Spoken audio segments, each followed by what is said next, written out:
এদের একটাই ওষুধ, সেটা গণক্যালপল। ধরে ধরে কানের গোড়ায় ভালো করে বাটাম দিতে পারলে এদের এই সমস্ত বান্দরামি নোংরামি ছুটে যাবে। আর পশ্চিমবাংলায় যেটা করতে চাইছে, দুর্গাপুরে যেটা হলো, এর একটাই ওষুধ। এদেরকে রাস্তাঘাটে যেখানেই পাবেন গণক্যালপল দেবেন, বাটাম দেবেন, দেখবেন সব বান্দরামি। গরুকে মা বলে আর নিজের মাকে বৃদ্ধাশ্রমে পাঠায়।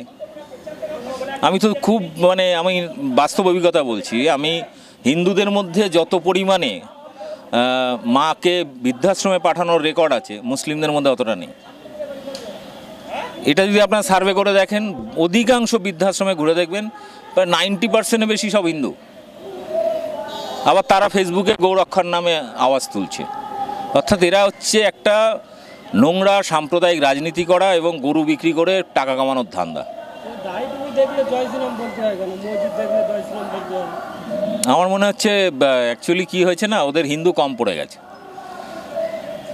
ভারতবর্ষে হিন্দু কম পড়ে গেছে। ওই জন্য জোর করে মুসলিমদেরকে দিয়ে জয় শ্রীরাম বলাচ্ছে, ভাবছে যে আর একটা মেম্বার বাড়াবো। হিন্দু কি কম পড়েছে? 140 কোটির দেশ, 110 কোটি হিন্দু। তুই বাকি সবাইকে জয় শ্রীরাম বলা, হিন্দুদের ধরে ধরে কে বারণ করেছে? মুসলিমদের কেন? মুসলিমরা তো এক আল্লাহ বিশ্বাস করে, তাদের অত দেবদেবী নেই, অত খিচুড়ির মতো 33 কোটি দেবদেবতা নেই। ওই একজনকে নিয়ে ওরা শান্তিতে আছে। ওদেরকে কেন জোর করে আবার রামকে ডাকাতে হচ্ছে? তার মানে তোদের হিন্দু কম পড়েছে, হিন্দুরা তোদের কথা শুনছে না। এই জয় শ্রীরাম স্লোগান হিন্দুরা দিচ্ছে না, সেই কারণে তোরা কী করছিস, অন্য কমিউনিটির মানুষকে ধরে জয় শ্রীরাম বলাচ্ছিস। প্রথমত ওই জায়গায় আমি থাকলে, আমি গরুর মাংস খাই, তো আমি সব মাংসই খাই, মানুষের বাদ দিয়ে বাকি সব মাংসই খাই। যারা গরু ব্যবসায়ীদেরকে ধরে অত্যাচার করলো, মারলো, এটা আমরা উত্তরপ্রদেশ বা বিজেপি শাসিত রাজ্যে দেখে অভ্যস্ত, বাংলা এটা ছিল না। প্রত্যেকটা এলাকায় এরকম হাট বসে, গরুর হাট বসে, সেখানে কৃষকরা তাদের প্রয়োজনীয় কৃষিকাজের জন্য বা বাড়ির দুধের জন্য অনেকেই গরু কিনে নিয়ে যান।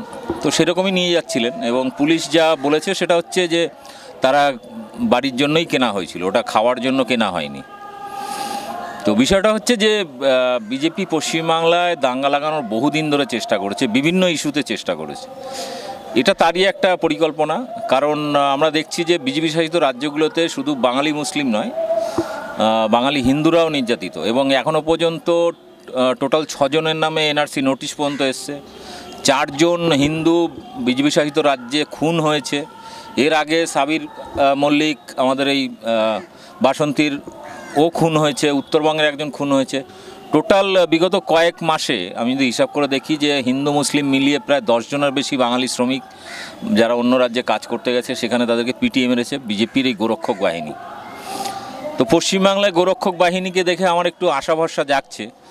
প্রথমত যে গরুগুলো আগের দিন ধরেছে, ওরা গাড়ি থেকে নামিয়ে নিয়েছে। তো আমি জানি না তারা গরুগুলোকে কি করবে, কিন্তু উত্তরপ্রদেশ বা অন্য অন্য বিজেপি শাসিত রাজ্যে গোরক্ষক বাহিনী যেটা করে সেটা হচ্ছে সেই লাবারিশ গরু ধরে ধরে বড় একটা খামার এলাকায় রাখে, বিভিন্ন জায়গা থেকে গাড়ি থেকে জোর করে, মুসলিমদের বাড়ি থেকে জোর করে সেই গরুগুলোকে নেয়, নিয়ে বিভিন্ন যে ব্যবসায়ীরা রয়েছে যারা বিদেশে গরুর মাংস রপ্তানি করে। আপনারা জানেন ভারতবর্ষ 4 নম্বরে ছিল গোমাংস রপ্তানিতে, এখন 2 নম্বরে এসেছে। সেই সমস্ত কারখানায় যেখানে গরু মাংস কেটে পার্সেল করা হয় বিদেশে, সেই সমস্ত কারখানায় এই সমস্ত গোরক্ষক বাহিনী ওই গরুগুলোকে নিয়ে বিক্রি করে দেয়, মোটা টাকা ইনকাম হয়। গরিব মানুষের কাছ দিয়ে গরু কেড়ে নেওয়া হচ্ছে, অর্থাৎ কৃষকের কাছ থেকে কেড়ে নেওয়া হচ্ছে, অর্থাৎ তার রুটি রুজির একটা মাধ্যমকে কেড়ে নেওয়া হচ্ছে। এরা কিন্তু এই গোরক্ষক বাহিনী গরুগুলোকে মা মনে করে না, গরুর মাংসটাকে কিন্তু পয়সা মনে করে। এবং এরা গোরক্ষক বাহিনীরা গরু রক্ষার জন্য নয়, এরা পয়সা কামানোর জন্য করে। এই যে যারা ধরুন দুর্গাপুরে যে ঘটনা ঘটলো, যে গরুগুলো নিয়েছে, এরা বাড়িতে গিয়েও লালন পালন করবে না, কারণ এরা নিজের মাকেই মা মনে করে না। আচ্ছা, আমি এটা কমন সেন্স, গরুর যে বাছুর, সে কি খায়? মায়ের দুধ খায়, গরুর দুধ খায়। কিন্তু এই বিজেপি আরএসএসের গোরক্ষক বাহিনী বা বিজেপি আরএসএসের অন্ধভক্তরা, এরা বলে গোমূত্র গোবর খুব পবিত্র জিনিস, ওরা সেগুলো খায় এবং খেতে বলে। আচ্ছা, ওর নিজের মা যে জন্ম দিয়েছে, তার কি গুমুত খায় ওরা? এটা আমার কাছে একটা প্রশ্ন, বড় প্রশ্ন। খায় না, কারণ ওর মাকে বিক্রি করলে তো পয়সা পাবে না, ওর মাকে ওরা বৃদ্ধাশ্রমে রেখে দেয়। কিন্তু গরুর তো অর্থকরী, ওই জন্য গরুকে নিয়ে এরা রাজনীতিটা করে। কারণ গরুটাকে নিয়ে ওরা বাড়িতে লালন পালনও করে না, কোনো বিজেপি নেতার বাড়িতে গরু লালন পালন করতে দেখবেন না। গরুগুলোকে ধরবে, বিক্রি করবে কারখানায়। আর দুঃখের বিষয়, ভারতে যারা গরুর ব্যবসা করে, গরুর মাংস বিদেশে রপ্তানি করে, প্রথম 10টা কোম্পানি সবই কিন্তু বিজেপিকে ডোনেশন দেয়, সবগুলো হিন্দু কোম্পানি।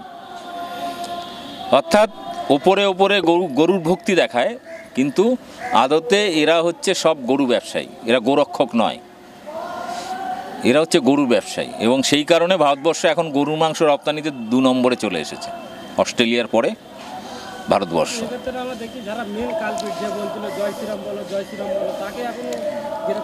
আচ্ছা, জয় শ্রীরাম বলে গরু রক্ষা করতে নেমেছে। তো আমি তো মহাভারতে কোথাও দেখলাম না, রামায়ণে কোথাও দেখলাম না যে রাম গরু লালন পালন করেনি। বরং জঙ্গলে গিয়ে সীতা হরিণের মাংস খেতে চেয়েছে, একটা নিরীহ হরিণকে মেরে ফেলেছিল রাম, সীতা হরিণের মাংস খাবে বলে। কারণ জঙ্গলে অতদিন ধরে ফলমূল খেয়ে কি আর ভালো লাগে? আমরা বাড়িতে কি ওই সপ্তাহে একদিন মাংস রান্না করে খাই। তো সীতারও ইচ্ছা হয়েছিল। তো রামকে কোনো দিন গোপালন করতে দেখিনি, বা 14 বছর বনবাসে ছিলেন, তো তখন তো গরু পালন করতে পারতেন, গরুর দুধ খাওয়াতে পারতেন সীতাকে বা নিজেরা। তো সেগুলো তো কোনো দেখিনি, রামায়ণে কোথাও নেই। জয় শ্রীরাম বলে অ্যাকচুয়ালি এরা গোরক্ষার নামে যেটা করছে, সেটা হচ্ছে রামকে যেমন বদনাম করছে, একই সাথে এরা গরুর ব্যবসা করছে। কোনো গোরক্ষক বাহিনী নিজের বাড়িতে গরু পালন করে না, আমি চ্যালেঞ্জ নিয়ে বলতে পারি। এরা গরুকে ভালোবাসে না, ও ভালোবাসা শুধুমাত্র মুসলিমদের টর্চার করা, তাদের অর্থকরী যে সম্পদ একটা গরু বা কৃষকদের কাছে রয়েছে, সেটা জোর করে কেড়ে নিয়ে এরা বড় বড় ফ্যাক্টরিতে বিক্রি করে দেয়, যারা গরুর মাংস প্রসেসিং করে প্যাকেট করে বিদেশে রপ্তানি করে। এটা হচ্ছে এদের ধান্দাবাজি। এখানে গরুর প্রতি প্রেম ভালোবাসা নেই। গরুকে মা বলে আর নিজের মাকে বৃদ্ধাশ্রমে পাঠায়। আমি তো খুব আমি বাস্তব অভিজ্ঞতা বলছি, আমি হিন্দুদের মধ্যে যত পরিমাণে মাকে বৃদ্ধাশ্রমে পাঠানোর রেকর্ড আছে, মুসলিমদের মধ্যে অতটা নেই। এটা যদি আপনারা সার্ভে করে দেখেন, অধিকাংশ বৃদ্ধাশ্রমে ঘুরে দেখবেন প্রায় 90% বেশি সব হিন্দু।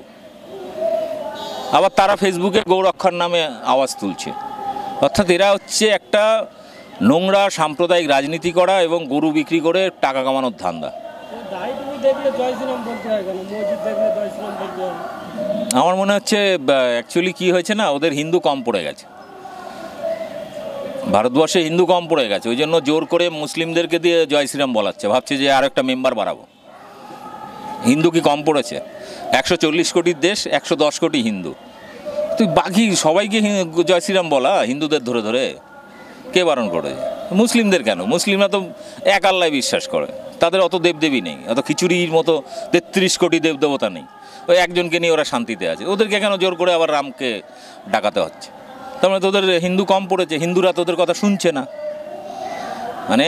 এই জয় শ্রীরাম স্লোগান হিন্দুরা দিচ্ছে না, সেই কারণে তোরা কী করছিস, অন্য কমিউনিটির মানুষকে ধরে জয় শ্রীরাম বলাচ্ছিস। এগুলো সব ধান্দাবাজি। এগুলো এদের একটাই ওষুধ, সে হচ্ছে গণক্যালপল। ধরে ধরে কানের গোড়ায় ভালো করে বাটাম দিতে পারলে এদের এই সমস্ত বান্দরামি নোংরামি ছুটে যাবে। আর পশ্চিমবাংলায় যেটা করতে চাইছে, দুর্গাপুরে যেটা হলো, এর একটাই ওষুধ, এদেরকে রাস্তাঘাটে যেখানেই পাবেন গণক্যালপল দেবেন, বাটাম দেবেন, দেখবেন সব বান্দরামি ছুটে গেছে।